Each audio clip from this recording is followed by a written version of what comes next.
معزز ناظرین، السلام علیکم ورحمۃ اللہ وبرکاتہ۔ نحمدہ ونصلی ونسلم علی حبیبہ الکریم، اما بعد۔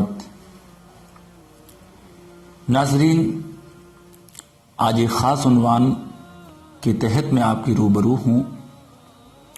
عنوان یہ ہے کہ اسلامی شریعت کی روشنی میں دوا اور علاج کی کیا حیثیت ہے۔ شریعت اسلامیہ دوا اور علاج کے سلسلے میں کیا کہتی ہے۔ تو سب سے پہلے میں آپ کے سامنے یہ عرض کرنا چاہوں گا، اللہ رب العزت نے انسان کو پیدا کیا اور اسے زندگی عطا فرمائی، تو اللہ رب العزت نے جو انسان کو جان عطا کی ہے، زندگی عطا کی ہے، اس کی حفاظت کا بھی حکم فرمایا ہے۔ انسان کے اوپر لازم ہے، ضروری ہے، اور یہ فرض اعظم ہے کہ وہ اپنی جان کی حفاظت کرے۔ تو جس طریقے سے جان کی حفاظت فرض ہے، اپنے جسم کی، اپنی زندگی کی حفاظت ضروری ہے۔ اسی ضمن میں اگر انسان کے جسم پر کوئی بیماری لاحق ہو، کوئی تکلیف ہو، تو شریعت اسلامیہ اس کے بھی علاج کی اجازت دیتی ہے، بلکہ خود اللہ کے رسول علیہ السلام سے بیماری اور تکلیف کا علاج کرنا ثابت ہے۔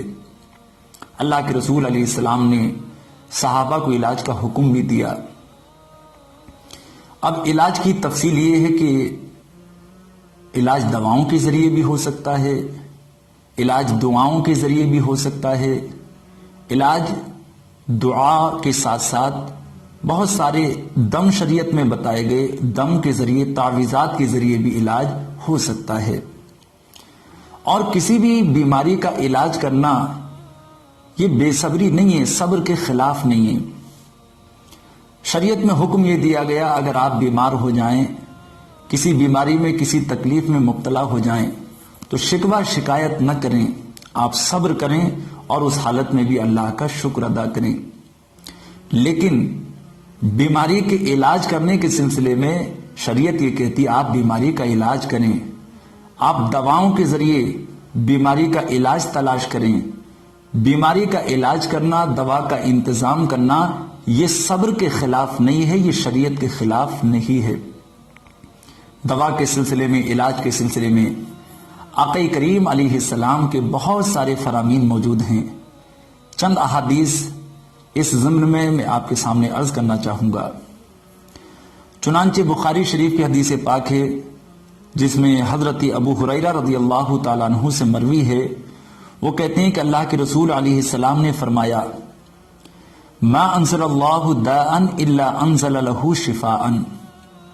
اللہ پاک نے کوئی بیماری ایسی نازل نہیں فرمائی کہ جس کا علاج نہ ہو، یعنی کوئی بھی بیماری ہے تو اس کا علاج بھی ہے۔ بیماری کو پیدا کرنے والا بھی پروردگار ہے، اور اس بیماری کی دوا، اس بیماری کا جس چیز کے ذریعے علاج ہوگا، اس کو پیدا کرنے والا بھی پروردگار ہے۔ لہذا کوئی بیماری ہو تو اس کا صحیح علاج تلاشا جائے، اس کا علاج کیا جائے۔ علاج کرنا یہ نہ شریعت کے خلاف ہے اور نہ ہی صبر کے خلاف ہے۔ ایسے ہی مسلم شریف کی ایک حدیث پاک ہے، جس میں حضرت جابر رضی اللہ تعالیٰ عنہ سے مروی، وہ کہتے ہیں اللہ کے رسول علیہ السلام نے فرمایا، لِكُلِّ دَاءٍ دَوَاءٌ فَإِذَا أُصِيبَ دَوَاءُ الدَّاءِ بَرَأَ بِإِذْنِ اللَّهِ تَعَالَى۔ اس کا معنی یہ ہے کہ اللہ رب العزت نے ہر بیماری کی دوا رکھی ہے، ہر بیماری کی دوا ہے۔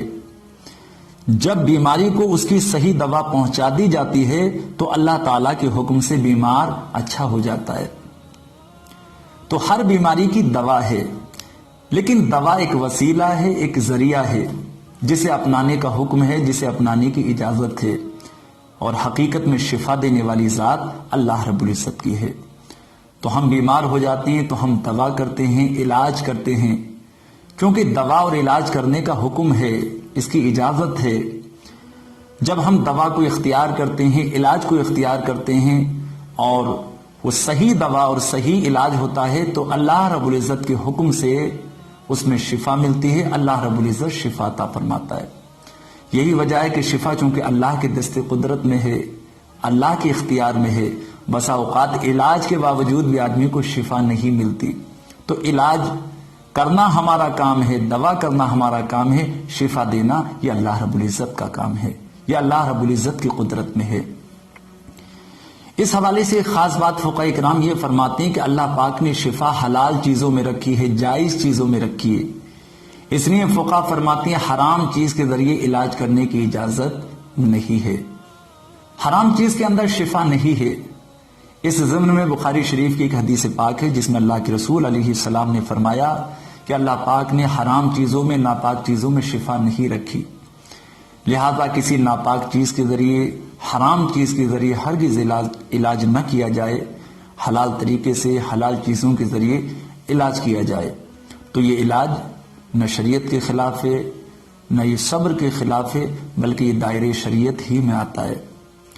تو دوا کے ذریعے بھی آج آپ علاج کر سکتے ہیں، چاہے وہ انگریزی دوائیں ہوں، یونانی دوائیں ہوں۔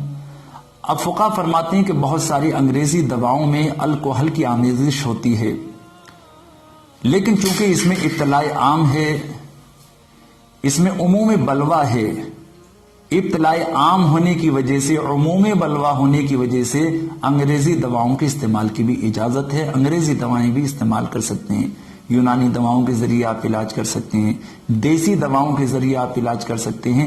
ایسے ہی فقہاء فرماتے ہیں روحانی طریقے سے بھی علاج کیا جا سکتا ہے، قرآنی آیات کے ذریعے بھی علاج کیا جا سکتا ہے، یا احادیث کے اندر اللہ کے رسول علیہ السلام سے جو دعائیں منقول ہیں صحیح روایات کے ذریعے، ان کے ذریعے بھی علاج کیا جا سکتا ہے، دم کے ذریعے بھی علاج کیا جا سکتا ہے، اور ایسے ہی تعویذات جو اچھے کلمات پر مشتمل ہوں، آیات قرآنیہ پر مشتمل ہوں، جن میں غلط کلمات نہ ہوں، ان تعویذات کے ذریعے بھی علاج کیا جا سکتا ہے۔ اللہ رب العزت ہمیں بیماریوں سے شفا عطا فرمائے، خلاق کائنات صحیح معنی میں ہمیں دین و شریعت پہ عمل کی توفیق عطا فرمائے، اللہ پاک ہمیں بے صبری سے محفوظ فرمائے، صبر کی توفیق عطا فرمائے، اور اس کے ساتھ ساتھ بیماریوں کا صحیح علاج ہمیں کرنے اور کرانے کی توفیق عطا فرمائے۔ آمین۔ وآخر دعوانا ان الحمد للہ رب العالمین۔ السلام علیکم ورحمۃ اللہ وبرکاتہ۔